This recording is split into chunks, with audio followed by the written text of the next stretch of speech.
Trust man கொண்டு வருவாங்க. ஒரு 10 வாட்டி எங்கள் கஸ்டமர் எங்கிட்ட ரெகுலர் கஸ்டமராக இருந்திருப்பாங்க. 10 ரெகுலர் கஸ்டமர் தானே, 10 வாட்டி வந்துட்டாங்கல்ல, வந்துருப்பாங்க, பணம் வாங்கி போடுவாங்க சொல்லி டக்குன்னு போட்டு அவங்க கேட்குற மாதிரி கொடுத்து போட்டு முடிச்சிடும். அவங்க தான் 11 வாட்டி ஏமாற்றுவாங்க. ஒருத்தவங்க வந்து ரொம்ப ரெகுலராக வந்து டெய்லி ஹாய் சார் சொல்லிட்டே இருந்தாங்க. நம்பிக்கை தானே, கோல்டு பார்க்குறாரு தானே, கோல்டு செக் பண்ணுறோம். கோல்டு செக் பண்ணும்போது அவங்க ஒரு வாரம் போலீஸ் இருந்து அதை கூப்பிட்றாங்க.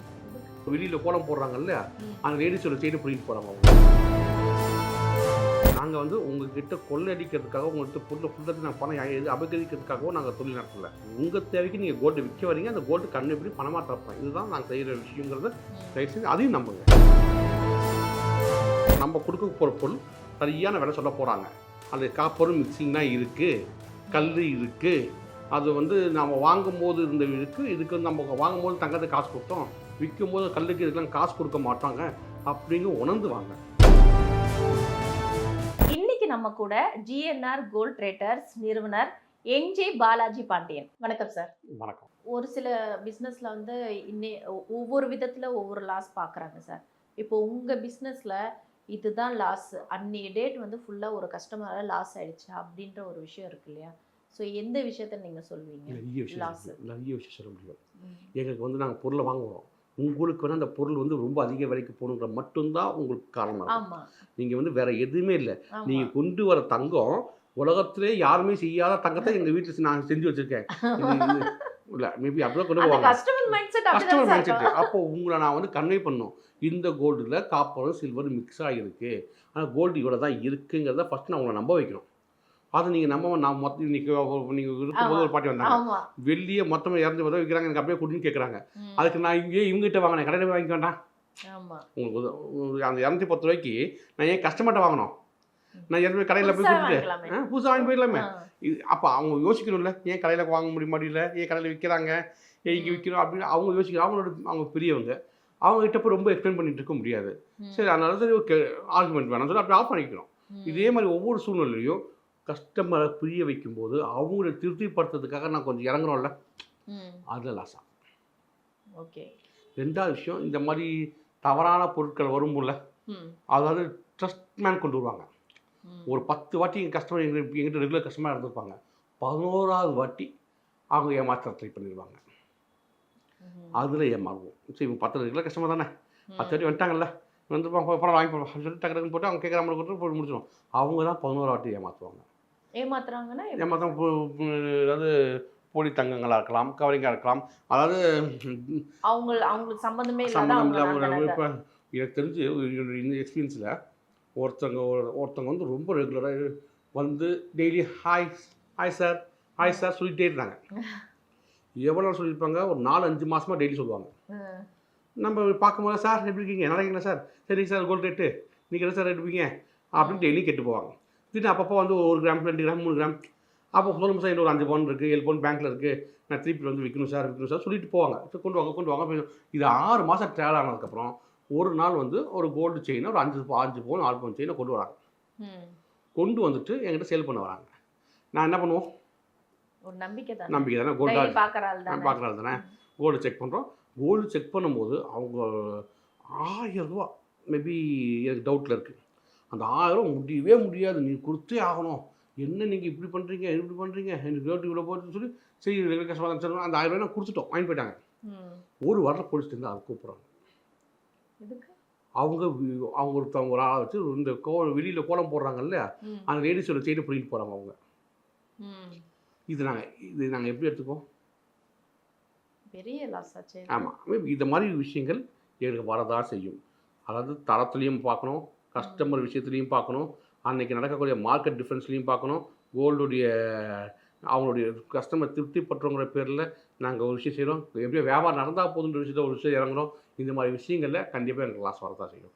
இதெல்லாம் கண்ட்ரோல் பண்ணிட்டு எமோஷனை கண்ட்ரோல் பண்ணிட்டு கொஞ்சம் மணி மைண்டை மெயினாக வச்சு நம்ம பணம் பாதுகாக்கப்படணுங்கிற ஒரு கொள்கையை வச்சு செஞ்சால் மட்டும்தான் ஓரளவுக்கு லாஸ்ட்லேருந்து கஸ்டமருக்கு ரிஸ்க் இருக்கோ இல்லையோ, பிசினஸ் நடத்துறது உங்களுக்கு ரிஸ்க் இருக்கு. இதுவே நீங்க ஒரு கோல்டு லோன் கொடுக்குற மாதிரி இருந்துச்சுன்னா கஸ்டமர் 1008 ஆங்கிள் யோசிக்கலாம்.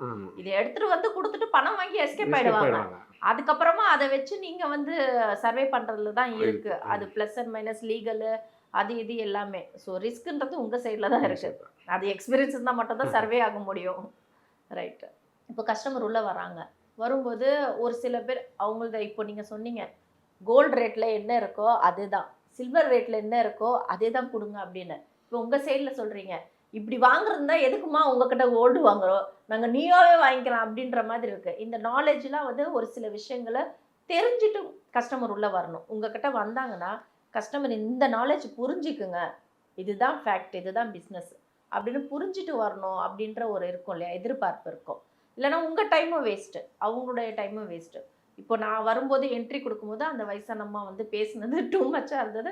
நான் பார்த்துட்டு தான் இருந்தேன். ரொம்ப பழைய சில்வரை வச்சுக்கிட்டு அதை வந்து புது சில்வர் ரேட்டில் வந்து ஆர்கியூமெண்ட் பண்ணிகிட்டு இருக்காங்க. ஸோ இது மாதிரி வேண்டாம். உங்கள் கஸ்டமர்கிட்ட நீங்கள் என்ன எதிர்பார்க்குறீங்க? இப்போ நாங்கள் எதிர்பார்க்குறோம் நல்ல ரேட்டு நீங்கள் கொடுப்பீங்க, 4 கடை ஏறி இறங்குனா அந்த நல்ல ரேட்டு நீங்கள் தரீங்க அப்படின்ற ஒரு அந்த எதிர்பார்ப்போடு நாங்கள் வரோம்.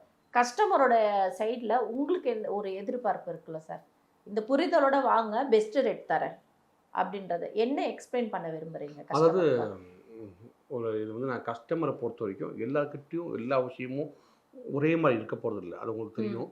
ஒவ்வொருத்தரும் ஒவ்வொரு மாதிரி இருப்பாங்க. ஒரு சில பேர் புரிஞ்சுக்குவாங்க, சில பேர் புரியாமல் இருப்பாங்க. நான் கஸ்டமர் இப்படி தான் எதிர்பார்க்கலான்னா முதல்ல எங்களை நம்புங்க. நாங்கள் நல்ல தரமான விஷயத்த நியாயமாக தான் செய்ய போகிறோன்ற ஃபஸ்ட்டு நம்பிக்கையோட வாங்க, ஃபஸ்ட்டு விஷயம். ரெண்டாவது, நாங்கள் வந்து உங்கள்கிட்ட கொள்ளையடிக்கிறதுக்காக உங்கள்கிட்ட பொருளை ஃபுல்லாக நாங்கள் பணம் எது அபகரிக்கிறதுக்காகவும் நாங்கள் தொழில் நடத்தலை. உங்கள் தேவைக்கு நீங்கள் கோல்டு விற்க வரீங்க, அந்த கோல்டு கண்ணு எப்படி பணமாக தரப்போகிறோம், இதுதான் நாங்கள் செய்கிற விஷயங்கிறத தயவுசெய்து அதையும் நம்புங்க. ரைட்டா? மூணாவது என்ன விஷயம்னா, நாம் நல்ல விஷயம் தான் போனோம். நம்ம கொடுக்க போகிற பொருள் சரியான விலை சொல்ல போகிறாங்க. அது காப்பரும் மிக்சிங்லாம் இருக்குது, கல் இருக்குது, அது வந்து நம்ம வாங்கும்போது இருந்த இருக்குது, இதுக்கு வந்து நம்ம வாங்கும்போது தங்கத்தை காசு கொடுத்தோம், விற்கும்போது கல்லுக்கு இதுக்கெல்லாம் காசு கொடுக்க மாட்டாங்க அப்படிங்க உணர்ந்து வாங்க. அவங்க வாங்கும்போது கல் அப்படியே எடை போட்டு அப்படியே காசு கொடுத்து வந்திருப்பாங்க, கல்லுக்கு தங்க காசு கொடுத்து வாங்கியிருப்பாங்க. ஆனால் அதை விற்கும்போது நான் ஏன் கல்லுக்கு தாங்க வாங்க போகிறோம், அந்த புரிதல் அவங்களுக்கு வேணும்னு நான் சொல்ல வரேன். ஆமாம், ஒரு நகை கடைக்கு போனால் கூட ஒரு புரிதல் இருக்குது. நம்ம ஒரு நகை வாங்குறோன்னா பழைய நகை எடுத்துகிட்டு போய் கொடுத்தா அதே ரேட்டில் வந்து பணம் வராது நமக்கு, ஆனால் நகை வரும். அவங்க கடை நகை இருந்துச்சுன்னா நகைக்கு நகை வரும், பட் அமௌண்ட் வராது. இந்த இடத்துல வந்து அமௌண்ட்டை எதிர்பார்க்கும் போது அங்கே இருக்கிற புரிதல் இங்கே இருக்கணுன்றத நானும் எதிர்பார்க்குறேன். இல்லைன்னா உங்கள் டைம் வேஸ்ட்டு தானே. பாவம், நீங்களும் மதுரையிலேருந்து இங்கே வரீங்க, சென்னைக்கு வந்து ஒரு பிரான்ச் ஓப்பன் பண்ணியிருக்கீங்க, ஸோ பெஸ்ட்டு ப்ரைஸ் கொடுக்குறீங்க. அந்த புரிதல் இல்லாமல் கஸ்டமர் இல்லை, நான் பிடிச்ச காலுக்கு 3 கால் தான் முயலுக்குன்ற மாதிரியே பேசிட்டு இருப்பாங்க. நீங்கள் கூட கொஞ்ச நேரத்துக்கு நான் சொன்னீங்க, என் தங்கத்தை நீங்கள் அதிகமாக வரைக்கும் தான் நாங்கள் முக்கியம் வருவோன்ட்டீங்க. மேபி என்னதான் இருந்தாலும் உங்களை கஸ்டமரை பொறுத்த வரைக்கும் குதிரைக்கு லாடம் கட்ட மாதிரி எனக்கு நிறைய பணம் வருதான். அதனால் அவங்க நாங்கள் புரிய வைக்க வேண்டிய எங்கள் கடமையில் ஒன்று. நான் கஸ்டமர் இது புரிதலோ வாங்கணும்னு சொல்கிறதே தவறான செயல். நான் சொல்கிற வார்த்தை, கஸ்டமர் எப்படி வேணால் வருவாங்க, அவங்களுக்கு ஏற்ற மாதிரி புரிய வைக்க தான் நாங்கள், அதுதான் எங்கள் தொழில். மேக்ஸிமம் அதுதான் எங்களுக்கு எக்ஸ்பீரியன்ஸ். நாங்கள் புரிய வைக்கணும் ஃபர்ஸ்ட் ஆஃப் ஆல். அதை நான் கஸ்டமரை குறை சொல்லவே மாட்டேன். கஸ்டமர் எப்படி வேணால் வரட்டும், அவங்க எந்த மனநிலையில் வேணாலும் வரட்டும், அவங்களுக்கு புரிய வைக்க வேண்டிய என் கடமையில் ஒன்று. அதுக்கு பொறுமை வேணும். நகை நம்ம எதிர்பார்க்காத அளவுக்கு ஏறிடுச்சு சார், கிடுகிடுன்ட்டு. நம்ம ஒரு நகை எடுத்துகிட்டு வரோம், நீங்கள் வாங்குறீங்க, அதுக்கு பணம் கொடுக்குறீங்க. பட் கோல்டு விஷயங்கள் நிறைய உங்களுக்கு நாலேஜ் இருக்கிறதுனால கேட்குறேன், மக்களுக்கு இது யூஸ்ஃபுல்லாக இருக்கும்னு. இப்போ இருக்கிற ரேட்டுக்கு இனிமேல் வாங்குறதுக்கு வாய்ப்புகள் ரொம்ப கம்மியாயிடுச்சு. அதுவும் மிடில் கிளாஸில் வாங்குறது ரொம்ப கம்மியாயிடுச்சு. இருக்கப்பட்டவங்க தான் வாங்க முடியும். ஸோ இதுக்கு மேலே நம்ம கோல்டு பர்ச்சேஸ் பண்ணுறது சேஃபா இன்வெஸ்ட்மெண்ட்டுக்கு, அதுன்றது நீங்கள் சொல்லுங்கள் கொஞ்சம். இந்த கோல்டு வாங்குறது சேஃப் அண்ட் சேடான ஒரு சேஃப்டியா அப்படின்றது. இதுக்கு முன்னாடி வாங்கிட்டோம், வாங்கினவங்களுக்கு இப்போ லக்கு, இனிமேல் வாங்குறவங்களுக்கு இது லக்கா இல்லை ரிஸ்கா? அதாவது நீங்கள் விலை ஏறிச்சு, தங்கம் வாங்கலாமா, நம்ம தங்கம் வாங்கி தான் தீர்வாங்க, வாங்கியா தீரணும். தங்கம் காலத்துக்கு ஏற்ற மாதிரி, கால பரிணாமத்துக்கு ஏற்ற மாதிரி விலை உயர்வுகள் நடந்துகிட்ருக்கோம். எனக்கு ஒரு ஆசை, எனக்கு சின்ன வயசுலேருந்து ஒரு ஆசை. கிட்டத்தட்ட நான் வேலைக்கு போகும்போது 2000 தான் நான் முத வேலைக்கு போகிறேன். அப்போ எனக்கு ஒரு ஆசை, நான் நகைக்கடை வேலைக்கு செய்யும்போது எனக்கு 1 பவுன் சம்பளம் கிடைக்காதா. அப்போ 1 பவுன் எனக்கு சம்பளம் 4000 ரூபா போகணும். ஓகே, என் வாழ்நாளில் 1 பவுன் சம்பளம் வாங்கினா எப்படி இருக்கும், 1 பவுன் காசு நான் சம்பளமாக வாங்கினா எப்படி இருக்கும். அன்றைக்கி சம்பளம் 2500 ரூபா. ஓகேவா? அதுக்கப்புறம் போச்சு 4000 ரூபா ஆச்சு, அப்போ தங்கம் 5500 ரூபா. அதுக்கப்புறம் சம்பளம் 7000 10,000 ரூபா ஆச்சு, அப்போ தங்கம் 12,000 ரூபா ஒரு பவுன். அப்போது நான் எனக்கு சம்பளம் கூடும்போது பவுன் கூடிட்டு இருந்துச்சு. ஸோ இது கடைசி வரைக்கும் எனக்கு 1 பவுன் சம்பளம் வாங்கவே இல்லை நான். ஓகே, அப்போது அன்றைக்கி சொன்னாங்க இந்த ரேட்டு வந்தால் யாரும் வாங்க போகிறாங்க, இன்றைக்கி இந்த ரேட்டு வந்து யார் விற்க போகிறா, யார் வாங்க போகிறான்னு. எப்போ பவுன் கிராம் வந்து 5000 இருக்குமோ சொன்னாங்க. இன்னைக்கு கிராம் 15000 இருந்துச்சு. அப்போ இப்போ அதே அன்னைக்கு சொன்ன அதே வார்த்தைகள், அதே டைலாக், அதே விஷயம் தான் இன்றைக்கும் சொல்கிறாங்க. இந்த விலை போயிடுச்சுன்னா யார் தங்கம் வாங்க போகிறா அப்படின்னாங்க.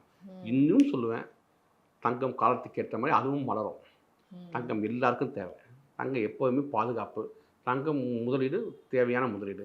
தங்கம் தான் உங்கள் தரத்தை உயர்த்தும், உங்களுக்கு குணத்தை காட்டும்.